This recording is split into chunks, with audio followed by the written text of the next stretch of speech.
हम अभी करने जा रहे हैं हमारा सेक्शन 2 नेक्स्ट पार्ट, जिसका टाइटल है issues related to education in India. इसमें से भी हमें मिलेंगे 15 क्वेश्चंस। तो यहाँ हम देखते हैं कि कैसे कैसे क्वेश्चंस हमारे पास आ रहे हैं। देखिए, national education policy NEP 2020 replaced the old 10+2 school structure with which new pedagogical structure. तो ये बहुत ही इंपॉर्टेंट क्वेश्चन है जो आने के बहुत चांसेस हैं। ये क्वेश्चन नंबर 16 है जो बोल रहा है कि हमारा जो पहले वाला जो स्कूल स्ट्रक्चर था ना 10+2, मतलब हाई स्कूल, उसके बाद 2 साल का फर्स्ट ईयर सेकेंड ईयर, वो वाला स्ट्रक्चर चेंज करके अभी NEP 2020 ने कौन सा स्ट्रक्चर रिकमेंड किया है। इसका आंसर हो जाएगा हमारा 5+3+3+4 जो है ऑप्शन ए। तो NEP ने इंट्रोड्यूस किया है 5+3+3+4। इसमें जो ये चारों स्टेज दिया गया है ना, ये भी बहुत इंपॉर्टेंट है, इसको आप लोग याद रखिए। Curricular structure covering ages 3 to 8, ये जो पूरा 5+3+3+4 है, इसमें 3 साल से 18 साल के जो एज ग्रुप है उसको इंक्लूड किया गया है। तो हमारा पहला स्टेज जो है फाउंडेशनल स्टेज, वो शुरू होता है 3 साल से, जो कि है 5 साल तक, मतलब 3 साल से नेक्स्ट 5 साल तक, 3 to 8 है ये। उसके बाद है प्रिपरेटरी स्टेज, ये है 3 साल का, जो है 8 से 11 साल तक। क्लास यहाँ पे दिया गया है, देखिए, फाउंडेशनल में है आंगनवाड़ी प्री स्कूल क्लास 1-2, और प्रिपरेटरी में है क्लास 3 to 5। मिडिल स्टेज में है 3 साल, वहाँ पे हमें क्लास 6, 7, 8 मिलता है, और एज ग्रुप है 11 to 14। एंड सेकेंडरी स्टेज में है 4 years, उसमें क्लासेस 9 to 12 मिलता है, और बच्चों का एज यहाँ पे होता है 14 to 18। तो ये बहुत ही इंपॉर्टेंट है, इसको आप लोग अच्छे से देख लीजिएगा। उसके बाद हमारे पास क्वेश्चन नंबर 17 आ रहा है। Under the right to free and compulsory education RTE act 2009, free education is guaranteed for which age group. तो फ्री एजुकेशन किस एज ग्रुप के लिए गारंटी किया गया है, ये है हमारा 6 to 14 years। देख लीजिए, the RTE act 2009 enacted under article 21A of Indian constitution guarantees free and compulsory elementary education to all children aged 6 to 18 years, मतलब 6 से 14 साल तक हमारा ये राइट टू एजुकेशन बोलता है कि बच्चों को पढ़ने का राइट है, ये 6 to 14 years तक। Note, for children with benchmark disabilities the age limit is extended up to 18 years। तो ये भी बहुत इंपॉर्टेंट है कि अंडर द RPWD एक्ट 2016 में जो ये एक्ट आया है, उसके तहत बोला गया है कि ये जो फ्री एंड कंपलसरी एजुकेशन है, एलिमेंट्री एजुकेशन, ये बेंचमार्क डिसेबिलिटी वाले बच्चों के लिए इसका एज 14 से बढ़ाकर 18 तक क्या है, एक्सटेंड किया गया है। Who was the first education minister of independent India, in whose honor National Education Day is celebrated on November 11? तो इसका आंसर क्या हो जाएगा, ये हम सबको पता है, इसका आंसर है मौलाना अबुल कलाम आज़ाद।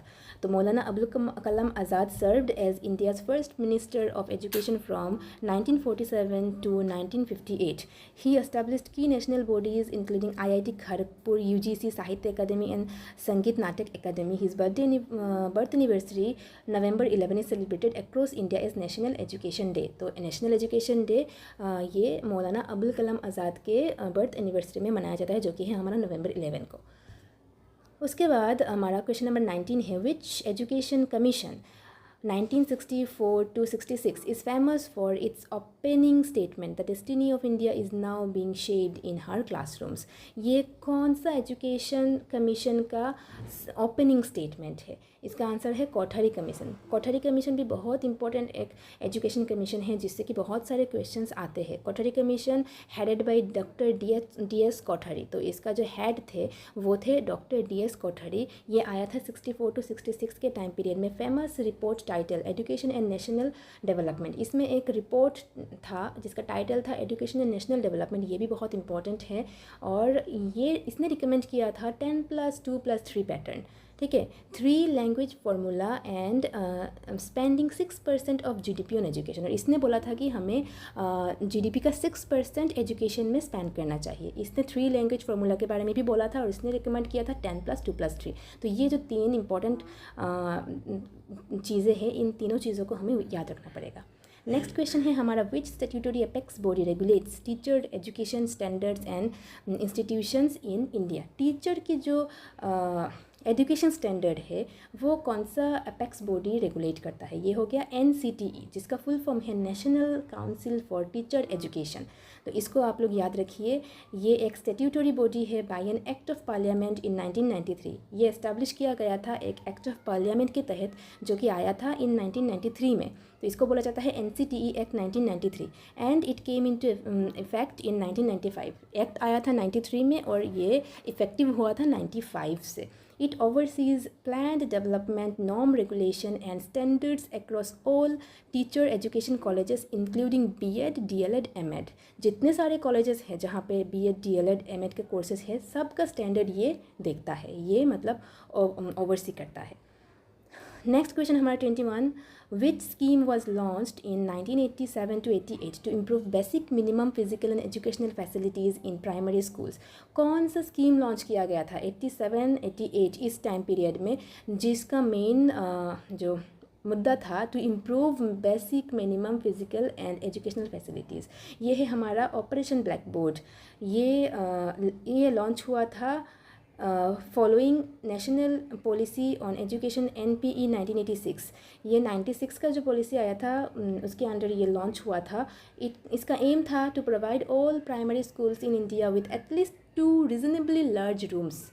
ठीक है, 2 रीजनेबली लार्ज रूम तो प्राइमरी स्कूल्स में होने ही चाहिए। Minimum learning equipment, blackboard, maps and at least 2 teachers, जहाँ एटलीस्ट 2 टीचर्स भी होना चाहिए, जहाँ पे मिनिमम लर्निंग इक्विपमेंट्स भी होने चाहिए और ब्लैक बोर्ड, मैप्स ये सब अवेलेबल होना चाहिए प्राइमरी स्कूल में। What does the educational abbreviation DIET DIET stand for at the district level? DIET का फुल फॉर्म क्या है? District Institute of Education and Training। तो इसका ऑप्शन हो जाएगा B, established across districts in India based on the recommendation of NPE 1986। ये भी हमारा जो सेकेंड एजुकेशन पॉलिसी है उसके तहत ये आया था। जो 1986 वाला जो एजुकेशन पॉलिसी है उसके तहत ये आया था डाइट का एस्टैब्लिशमेंट। पर्पस था इसका to provide academic support, pre service and in service training to elementary school teachers at the grass root district level. तो डिस्ट्रिक्ट्स में जो टीचर्स के लिए ट्रेनिंग देने का जो इंस्टीट्यूशन है, प्री सर्विस हो या इन सर्विस हो, ये जो ट्रेनिंग देने का जो इंस्टीट्यूट्स है इसको बोला जाता है diet, district institute of education and training. Which article of the Indian Constitution makes free and compulsory education a fundamental right? ये सबको पता है, ये आर्टिकल 21A है। 86th Constitutional Amendment Act 2002 ये इसने इंसर्ट किया था आर्टिकल 21A। जो एक कॉन्स्टिट्यूशनल अमेंडमेंट आया था वो था 86th अमेंडमेंट और ये आया था 2002 में। इसके बाद ये आर्टिकल 21A को क्या किया गया था, इंक्लूड किया गया था, इंसर्ट किया गया था into part 3 of the Indian constitution. यहाँ पे बहुत इंपॉर्टेंट टॉपिक्स है, देखिए कि कौन से कॉन्स्टिट्यूशनल अमेंडमेंट में, ये भी हमें याद रखना है। 86 था, कौन से ईयर में आया था, 2002 में, ये भी हमें याद रखना है। ये आर्टिकल जो है इसका नाम क्या है, ये 21A, ये भी हमें याद रखना है। और कौन से पार्ट में इसका मेंशन किया गया है, तो ये भी part 3 of the Indian constitution. ये चारों चीज़ हमें याद रखना है। It declares that the state shall provide free and compulsory education to all children aged 6 to 14 years as a fundamental right. तो जो 6 से 14 साल के बच्चों का जो बेसिक एजुकेशन का राइट है वो इसी एक्ट में बताया जाता है। NCERT was established by the government in India in which year? तो यहाँ पे जो ईयर है थोड़ा उल्टा पुल्टा दिखाई दे रहा है, लेकिन आप लोग ये समझ लीजिए कि पहला वाला है 1952, ऑप्शन बी है 1961, सी है 1975 एंड डी है 1986। तो इसका करेक्ट आंसर हो जाएगा option B 1961। NCERT was established on 1 September 1961। तो इम्पॉर्टेंट चीज़ ये है कि फुल फॉर्म ऑफ NCERT क्या है, ये आप याद रखना, national council of educational research and training. आप लोग देखना, आप लोग के एंट्रेंस एग्जाम में कुछ ना कुछ मतलब फुल फॉर्म से भी क्वेश्चंस रहेंगे। हेडक्वार्टर्ड इन न्यू दिल्ली, इसका हेडक्वार्टर कहाँ पे है, न्यू दिल्ली पे है। It assists union and state governments on academic matters related to school education, curriculum design and text book publication. तो हमारा नेक्स्ट क्वेश्चन है 25 question number, what is the main objective of the government of India Swayam portal. So Swayam portal बोल के government of India का एक portal है, उसका main objective क्या है? इसका ऑब्जेक्टिव है B, offering massive open online courses, MOOCs. ये जो है मूक, उसका भी हमें फुल फॉर्म याद रखना है, मैसिव ओपन ऑनलाइन कोर्सेस। इसका देख लीजिए क्या बोला गया है। स्वयं का भी एक देखिए फुल फॉर्म है, इसको भी हमें याद रखना पड़ेगा, ये भी बहुत इंपॉर्टेंट है। Study webs of active learning for young aspiring minds. Swayam इसका फुल फॉर्म ये है, study webs of active learning for young aspiring minds, an indigenous MOOC platform initiated by the Ministry of Education provides high quality online courses for class 9 through post graduation to ensure access, equity and quality education for all. तो हमारा next question है question number 26. Secondary education commission 1952 to 53 was headed by whom? तो ये जो secondary education commission है इसका जब establishment हुआ तो हेड कौन थे? ये है doctor A Lakshmanaswami Mudaliar. तो एक्सप्लेनेशन में देखिए क्या है। The secondary education commission was appointed in September 1952 under the chair of doctor A L Mudaliar. Doctor A Lakshmanaswami Mudaliar, vice chancellor of Madras university. तो वो थे vice chancellor of Madras university. It is famously known as Mudaliar commission and recommended multipurpose schools and diversification of courses. तो हमारा next question number है question number 27. What target has NEP 2020 set for gross enrollment ratio GER in higher education to be achieved by 2035? तो 2035 के अंदर GER gross enrolment ratio कितना होना चाहिए? इसका आंसर है 50%। Target set by NEP 2020 100% GER in school education. Pre school to secondary level का 100% GER होना चाहिए बाय 2030 एंड 50% GER होना चाहिए हायर एजुकेशन में इंक्लूडिंग वोकेशनल एजुकेशन बाय 2035। तो क्वेश्चन हमारा क्या था? 2035 वाला था कि ग्रॉस एनरोलमेंट रेशियो कितना परसेंट होना चाहिए, तो ये था 50% होना चाहिए। अगर 2030 वाला आता तो हम देते 100% होना चाहिए। तो दोनों में थोड़ा डिफरेंस है, एक है pre school to secondary level का और दूसरा है हायर एजुकेशन वाला इंक्लूडिंग वोकेशनल एजुकेशन। तो इसको भी आप लोग अच्छे से देख लीजिए, याद रखिए इसको भी। नेक्स्ट है हमारा सर्व Shiksha Abhiyan SSA was launched under the leadership of which prime minister. कौन से प्राइम मिनिस्टर के लीडरशिप में ये लॉन्च किया गया था? ये हमें पता है अटल बिहारी वाजपेयी, उनके टाइम में इसको लॉन्च किया गया था। सर्व Shiksha Abhiyan SSA pioneered by prime minister Atal Bihari Vajpayee in 2001। Motto था स्कूल चले हम। ये हम सब ने शायद सुना था, मतलब टीवी में ये गाना वाना आता था, स्कूल चले हम। इसका ये ऑब्जेक्टिव मोटो था। Its objective was universalisation of elementary education in a time bound manner.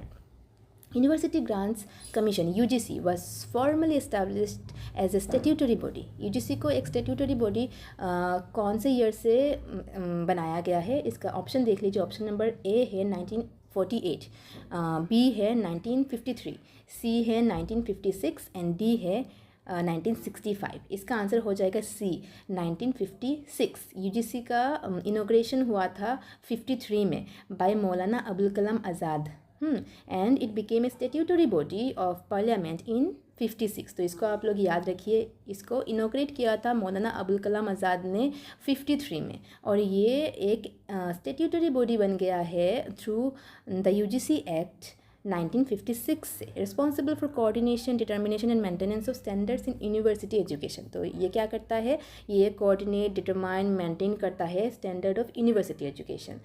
Integrated teacher education programme ITEP, ये वाला भी आप लोग याद रखिए। ITEP का फुल फॉर्म क्या है? Integrated teacher education programme introduced under NEP। ये इसका इंट्रोडक्शन किस पॉलिसी में आया? ये NEP 2020 में इसका इंट्रोडक्शन हुआ। Is a dual major holistic degree of what duration?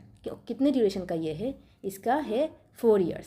Integrated teacher education programme 4 year dual major under graduate degree, जैसे कि BA BEd, BSc BEd, BCom BEd, इसको बोलते हैं हम ITEP। By 2030 the minimum degree qualification for school teachers will mandatorily become this 4 year integrated BEd degree. तो 2030 के बाद से ये हमारा मिनिमम मतलब डिग्री क्वालिफिकेशन हो जाएगा for school teacher. School teacher बनने के लिए हमें ये 4 year वाला इंटीग्रेटेड BEd डिग्री करना पड़ेगा 2030 के बाद से। अभी तक 2 year वाला वैलिड है, लेकिन 30 के बाद से 4 year वाला होना चाहिएगा, तब 2 year वाला वैलिड नहीं रहेगा। तो ये है हमारा दूसरा पार्ट, जिसमें कि इश्यूज़ इन एजुकेशन ये के 15 क्वेश्चंस हमने डिस्कस किया है। तो नेक्स्ट वीडियो में हम देखेंगे इंग्लिश एंड करंट अफेयर्स।